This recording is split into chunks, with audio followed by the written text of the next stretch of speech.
Welcome, guys and gals, to a brand new episode, and today we are going to review these motorcycle boots made by Answer, and they are AR1. Let's get into it.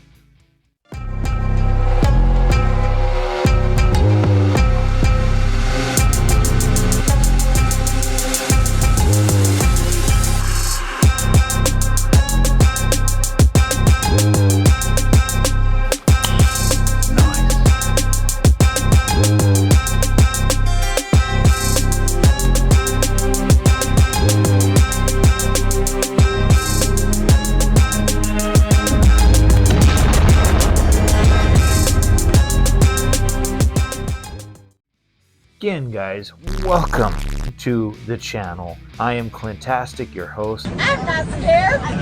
And it's all about motorcycle rides and reviews here on my channel. That's what I'm talking about. I really do ask that you please hit that like, sub, especially if you're new. You can see in my subscriptions, I'm still growing, so any help of share of this video would be muchly appreciated. But this is what it's all about: motorcycle rides and reviews, and we are reviewing a boot. I gave this indication quite some time ago of that I was going to be trying out new boots. Now, I originally had the O'Neill MX when I started riding last year, and basically those boots fell apart.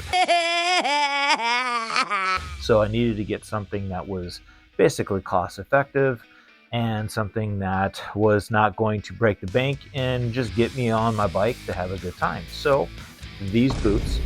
Now, looking on the description, that which I'll be putting on, I recommend that you get them from Amazon.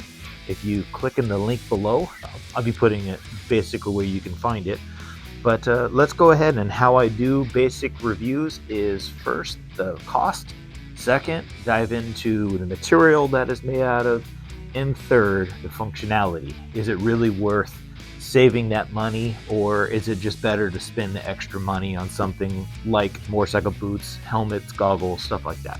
So let's dive into it. And by the way, guys and gals, if you want to see this helmet come off, I am asking for basically to get to 500 subscribers. I will take my helmet off. Christ. That's Jason Bourne. And it will really help me. Plus, it'll help grow the channel out. So please help me out with the channel. Subscribe, share some of my past videos. I'm definitely into motocross now, but before I was on my Ducati.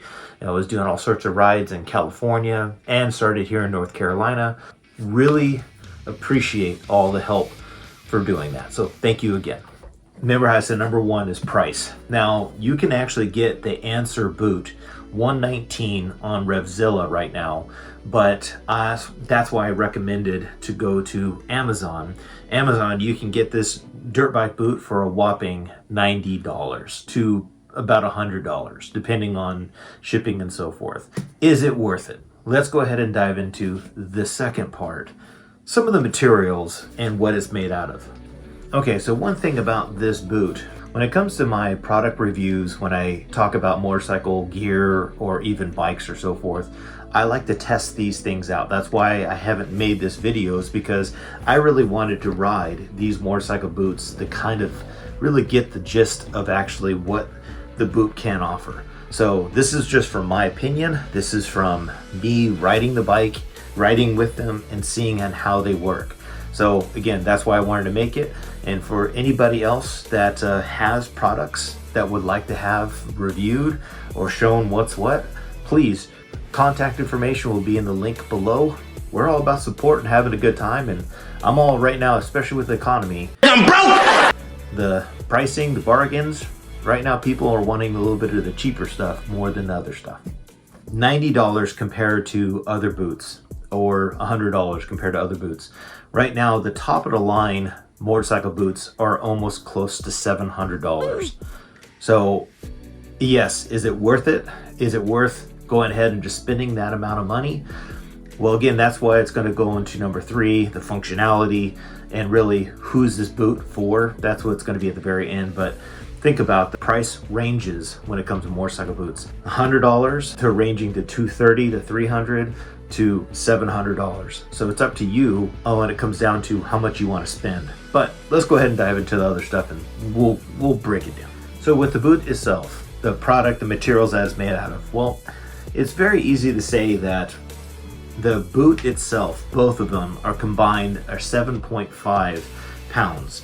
So it's not necessarily a light boot. It is definitely lighter than you would expect, but actually 7.5 pounds, not bad whatsoever. The other thing that I really took a notice was the buckles are replaceable.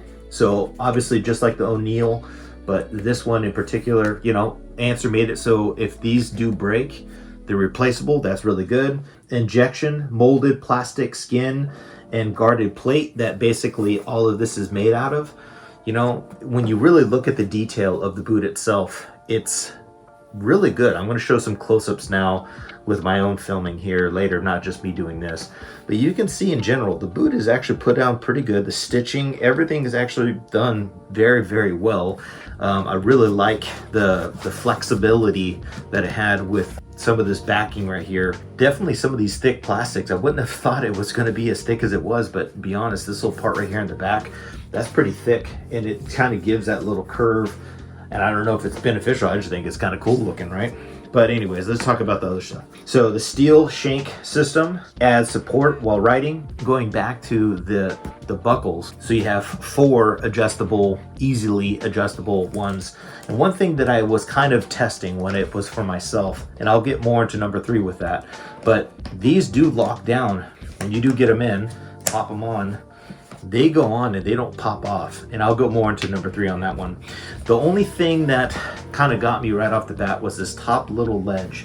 If you look at some of the more upper brand motorcycle boots, most of the time this isn't as just like a rigid plastic hard top. Most of the time there's always like a little bit of like a padding, a curve or something of that around it. That was kind of the first thing that I kind of was like, okay, you know, being a little cheaper, that would be kind of the thing. Like the little Velcro system, that actually was pretty cool.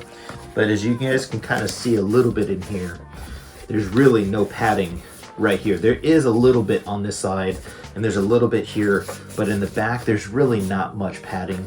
And especially right where the ankle area, you'll feel it when you put your hand in and you feel right here there's padding, but right here there's very little.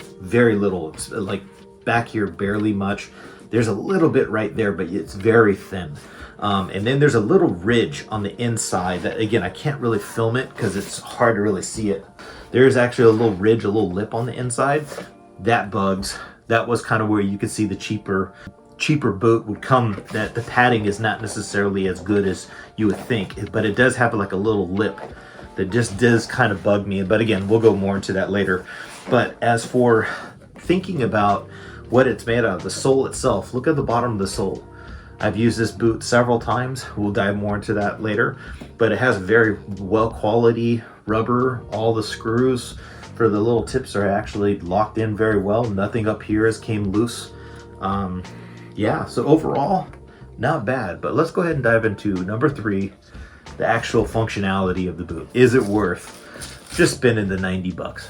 Using the boot, is it really worth, again, spending the whopping $90 to $105 on Amazon or wherever you want to purchase this boot?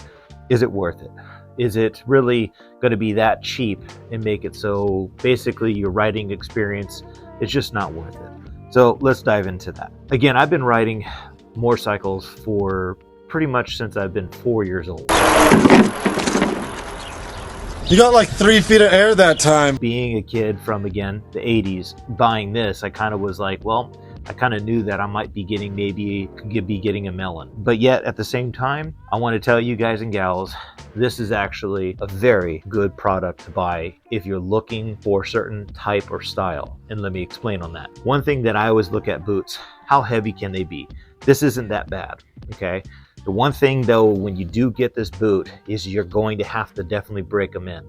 Now, we're not talking about put them on and start walking around. You need to actually break in a motorcycle boot. If you need to know how to do that, then leave a comment below and I will do a video on how to break in motorcycle boots. But you definitely need to break them in. Being that it's a little cheaper plastic, it's definitely stiff. So you have to break in the boot, and then it's going to function much better. But if you don't, it's not going to work for you. Also, I did notice that when it comes down to the straps, these adjustables, if you are wearing knee pads, you are going to have to adjust these pretty much almost all the way out. I do have thicker calves, so that's one of the things that I did notice. But I will tell you that these little clips, when they lock in and they snap in, and I tried a couple times to keep them extremely loose to see if maybe perhaps the actual buckle would pop off, but they never did.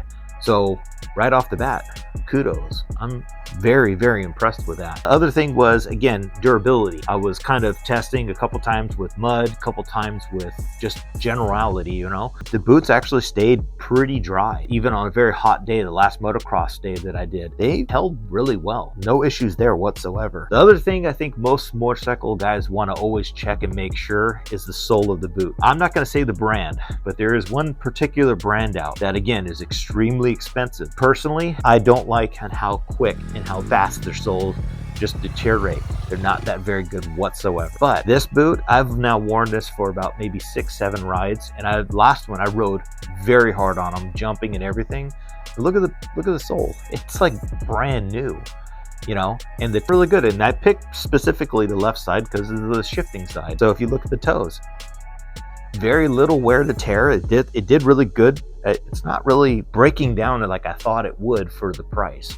So in generality, the boot is actually not bad whatsoever, and especially if you're in a money pinch, this is the product to go. So Answer, you know, the AR1, this is a good boot to have and not bad whatsoever. Now, I'm going to go with the pros and the cons. Let's go ahead and really quick with the cons. I already said this top lip, that was kind of irritating. I don't like on how sharp that is. That right there, you have to wear some type of pants or something. If you put your just straight skin, it's not going to be, is the term, no bueno.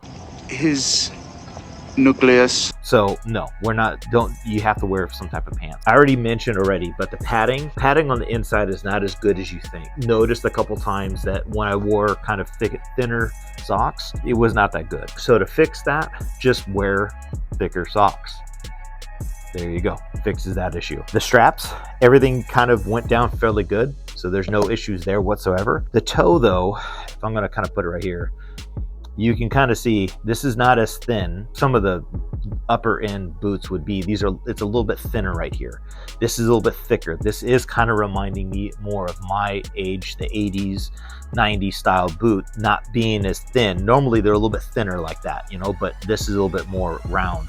So getting and finding the gears going up and down might be a little bit more difficult for you if you're not used to that. But what I can tell you, if you have experience shifting and all that, this boot will work just fine. But again, you need to make sure that you break in the boots. If you don't do that, you're going to have a hard time finding the gears, finding the brake lever. The boots are going to kind of feel clunky. Overall, ankle support, very good, fairly well, very little to no play whatsoever on there. Anything hitting like rocks or any type of debris, barely felt it. Thickness of the boot itself does great. So in general, guys and gals, I want to say this, I would rank out of, let's say 5. I'm going to rank this a 3. Now, again, I'm not going to put it in the 4 and 5. And the only reason why I'm not going to put it up is because the cushioning is not as thin as it tells you on maybe perhaps the description. It is a little bit thinner. So again, you have to wear thicker boots in the summertime. That's definitely a disadvantage. The other thing was, again, breaking it in. This boot, I noticed I had to break in more normal than perhaps like my old O'Neill MXs. I didn't have to do as much. This, you definitely can feel a little bit more rigid, but that's good. You don't want to have a very flimsy, you know, just you can bend it any which way. You're going to get messed up on the track if you have a boot that really doesn't lock in your ankle or doesn't lock in your foot really to where the bike is. Now, being that it's a little thicker, that's where I was saying sometimes riders feel that you have to feel the bike more. This makes you feel like you don't necessarily feel it as good or thin like a thinner boot. But again, if you're looking for a motorcycle boot, this is the way to go. So guys and gals, that's kind of going to be my description of Answer. You know, I'm not sponsored by them. I'm not sponsored by Amazon, but again, I do appreciate that Answer AR1 Yeah, not the gun, but yeah, it's called the AR1. And you know what? Not bad whatsoever. So guys and gals, it's a good boot. Who is this boot meant for? I'm going to give it pretty bluntly. This boot is for somebody who is either advanced, medium to intermediate. You could give it to a beginner if it was already kind of broken in, but because though it's a little thicker in some of the areas, you might have a harder time. For somebody who wants to get on a dirt bike and start riding, having a good time, and basically learning, you know, things here and there, perhaps this boot would be good for you if you know how to break it in and you practice. And then I think you'd be totally fine with it. But if definitely somebody that has experience riding, somebody who has, you know, like myself, coming back into the sport, this boot is just fine. And again, longevity, dude,